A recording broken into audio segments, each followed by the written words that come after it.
Hi, everyone. My name's Amanda Archibald. I am a dietitian, and my specialty is in genomics and nutrigenomics, which is the field of science that looks at how the food you eat interacts with your genes. Your genes are the master directors of what happens in your body because they produce proteins. At the center of all of our attention right now is the COVID virus. And this is, as we all know, a rapidly evolving scientific environment. And as a result of that, many of you have questions about which food to eat and why, whether it's safe to eat fresh food, should I cook food, if I only have so much money, which food should I buy and have at home? So I'm going to address some of the fundamentals around this topic right now today, but I'm also going to share with you that I'm going to be interviewing a number of experts around the world over the next couple of weeks. I'm also going to be talking to chefs about how you can work with food and get the best, what I say is return on ingestion. How can you get the maximum benefit for your health through the food that you eat? So the first thing I want to address in this video today is whether it is safe to eat fresh food. And again, we're in a rapidly evolving environment, so we're learning every single day in the scientific community about how the environment we're living in is affecting our health, and that does include food. So we want to give you the best information that we can. So what we're learning right now from the scientific community and from researchers is we know that the COVID-19 virus is a respiratory virus. And as such, what we're hearing right now is that the virus does not exist on food itself.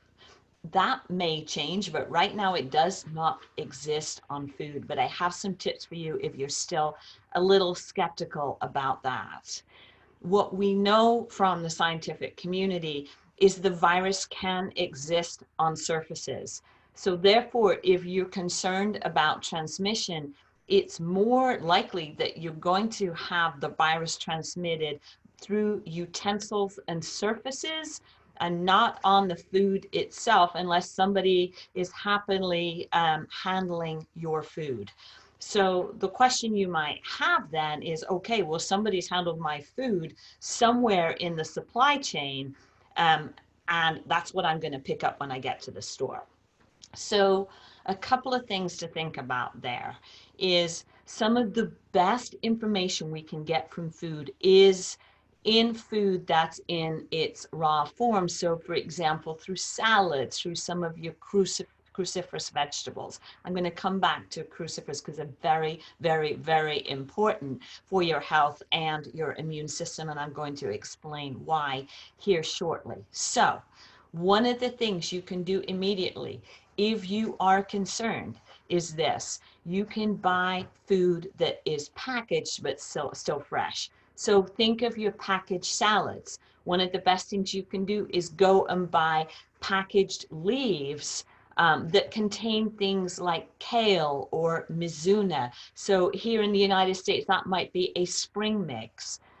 You might also grab a prepackaged spinach, for example. Spinach is not a crucifer, but it has valuable information for your innate biochemistry, which is how your body operates. These pre-packaged products, which include kale, which I want you to grab, or collards if you can. You may even have pre-packaged cauliflower and broccoli. They've gone through usually a triple wash technique, which means some form of detergent, rinsing, and then another sanitation technique. It's why it's called triple mix. I don't really want to get into the pros and cons of that today, but that would be a go-to because we do want you to eat fresh food, and that is still fresh food. Same with your salad mixes, your heads of cauliflower, etc., etc. You can do that. The second thing is, and you're going to hear me come back to crucifers again, things like cabbages usually are not sold pre-packaged, but if you're worried about somebody handling them, you can bring them home, strip the outer leaves off of them, and wash them yourself. If you want to wash them with a little bit of detergent, that's entirely up to you. I don't. The other thing is then if you still say, well, I'm a little skeptical, maybe I won't wash them, I'm going to peel the outer leaves and then rinse them. If you then cook these vegetables, what we understand is the virus is sensitive to heat. So by that process, stripping the outer leaves, or if you're using a root vegetable like potatoes or turnips, rutabaga, which is Swede in England, sweet potatoes, beets, you can cook them with the skins on and peel them, or you can peel them and then cook them. You've applied heat and you've removed that outer layer if you're worried that somebody else has touched these products. What's really important here is that you don't skip the produce department, or you don't skip the canned or even the frozen vegetables, because the information in these vegetables and also in fruit is vital for your immune system. So think of that, but also think of sanitizing your surfaces, your cutting boards, your utensils, whether it's your cutting knives or the utensils you're cooking with, or when you're serving your food. As you heard me say, it's more likely that the virus transmission may be from the utensils and surfaces where you're not applying heat, as opposed to the food itself. So that's what we know right now. So I've given you some options. Frozen is fine, particularly when you're looking at frozen fruit. So let's talk about which are your go-to fresh food items that you need and why. So what we know in terms of your immune defense, there are certain foods that we know through the bioactives in them that can help shut down these very inflammatory processes. Those same bioactives can actually turn on a process in your body that helps your body produce antioxidants. So you probably heard that you need your vitamin A and E and C, and by golly, you do. You need those right now, and you need to get them from food, unless you're in a hospital environment and you're being managed for an infectious disease or whatever you're there for. At that stage, depending on what is happening with you, your medical team may choose to do some form of IV infusion of vitamin C or what have you. That's a completely separate issue. But the antioxidants that you are getting from food all have value. Your A, C, and E. You need those foods. But your body is really smart, and this is what we know from genomics and nutrigenomics, in that if you eat the right foods that contain these bioactives, they can actually help turn on the antioxidant production system in your body that is so much more effective and efficient than just getting the antioxidants from foods. And this is where the bioactives that I'm talking about come into play. So the question is, what are bioactives? You may know them as phytonutrients or phytochemicals. They are these non-nutrient nutrient components or molecules in foods. They are not vitamins or minerals. They don't have a caloric value. But what they're able to do is send a signal to your genes to start the process of producing the proteins you need. Proteins are communicators like hormones. They're structural like your bones and teeth and eyes and muscles. But very importantly, they are enzymatics. They're enzymes. And enzymes are really like the construction workers on a building site. They get the work of the body done. And we now know through genomics and nutrigenomics that certain bioactives can target certain processes in your body, like antioxidant production, to help your body do the heavy lifting of thriving, surviving, and repairing as well. So the question is, which bioactives? So you've heard me talk about crucifers. Crucifers are a huge family of vegetables. They include your cabbage, kale that some of you love or hate, bok choy, arugula, watercress, turnips, rutabaga, which is swede in the United Kingdom, even wasabi. All your radishes are crucifers. When you cut or slice them, you start the process of actually producing a vital bioactive that's called sulforaphane.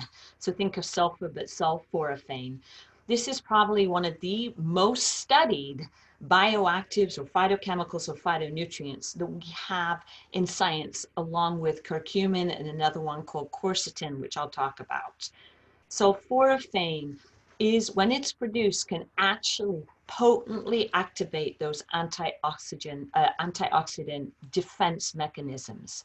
This is why I want you to go grab a cabbage or go grab those packaged salad mixes, if you will, or spring mixes that have kale or these cruciferous vegetables in them. You can grab a package of arugula, for example, and make your salad out of arugula as opposed to a lettuce, for example. There's another vegetable that fits in this family, which is bok choy. So you could buy bok choy, wash it, and finely slice it. It could go in a stir fry or it can go in a salad. Crucifers are absolutely vital. And it's, if I were to say to you, you've only got so many dollars to spend in the produce department, I want you to go for crucifers. With the chefs I'm going to be working with, and we'll be sharing information from them, we're going to be talking about how to work with crucifers in slaws and salads. If you want to cook them, there's some techniques to think about. Crucifers are essential. Don't avoid them.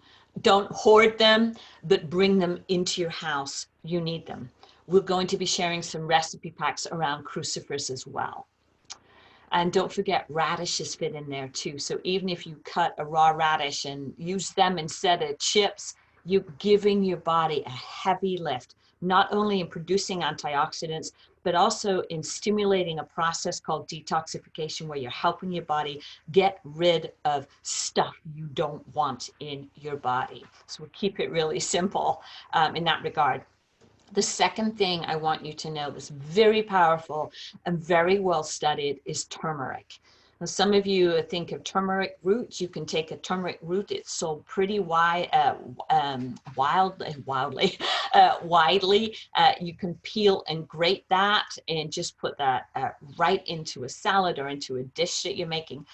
Or you can use the dried form, which you'll know is a spice. It's very yellow. It gives the yellowness to spice blends, if you will. This is very, very powerful, dynamically studied in the science. Curcumin is powerful to downregulating or creating a brake, B-R-A-K-E, in your immune system.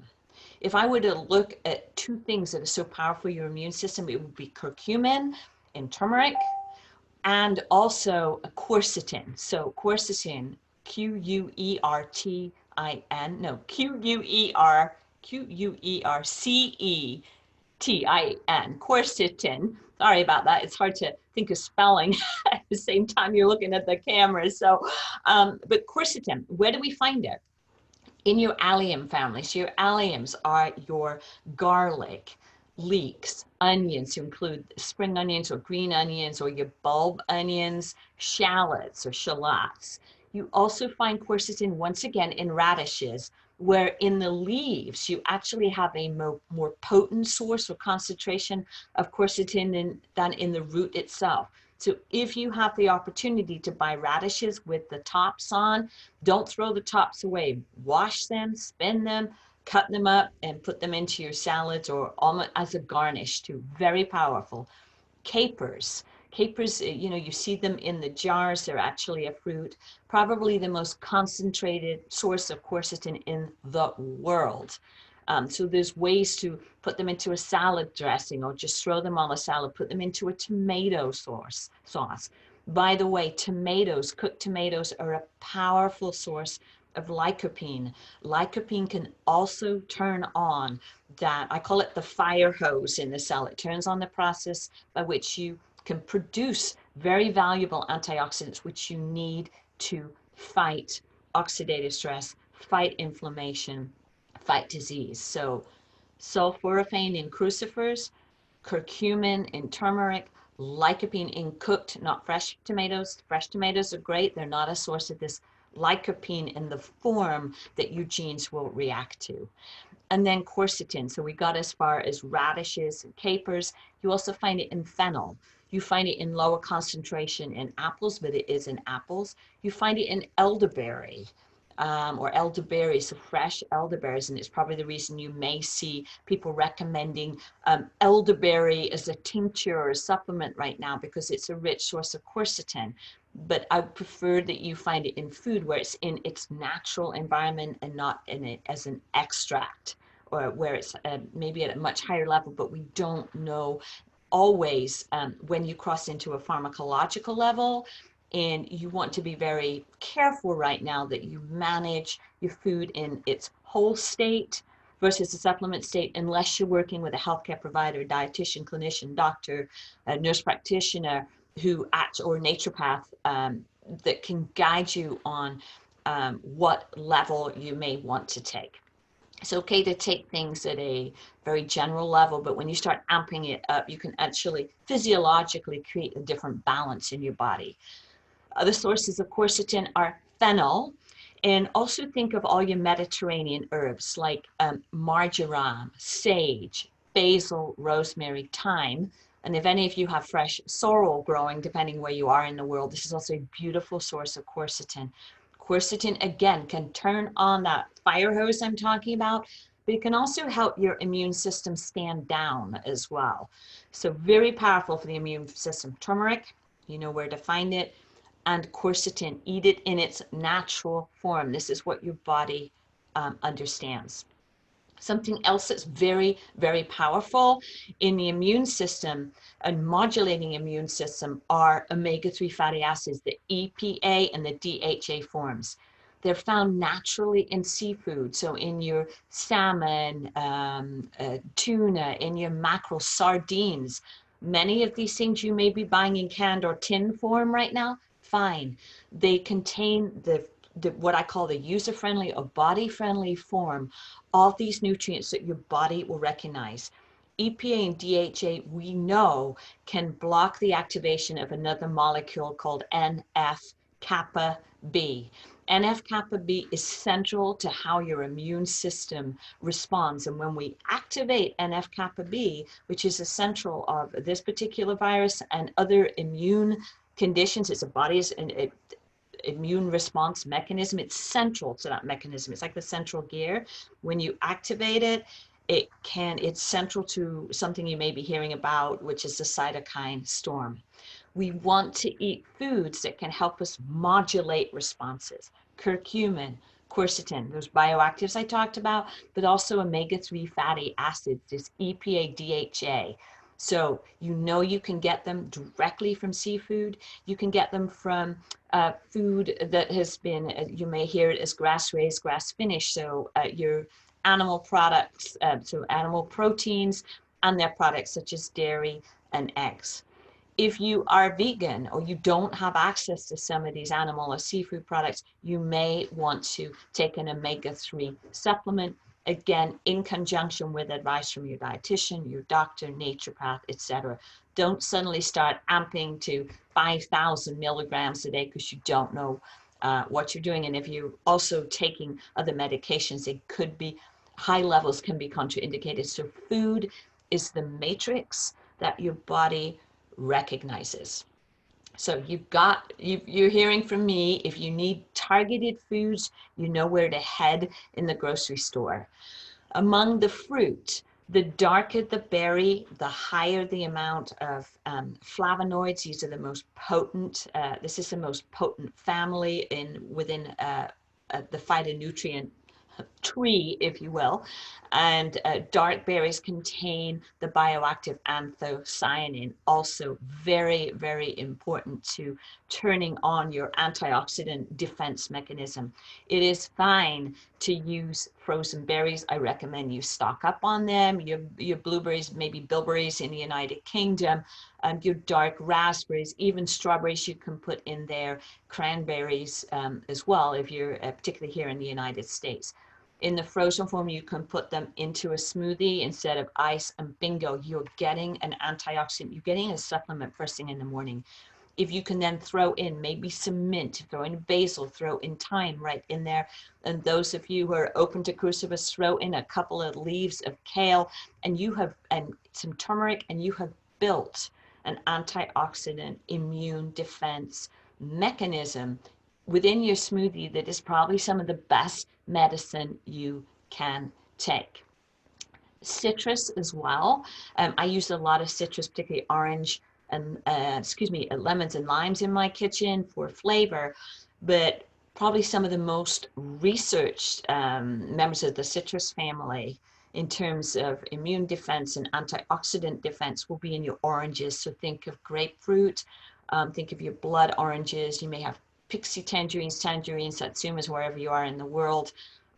We know through science that certain molecules or bioactives in orange citrus, such as narangenin, tangretin, and hesperidin, have been very well researched in terms of their ability to turn on your antioxidant defense mechanism.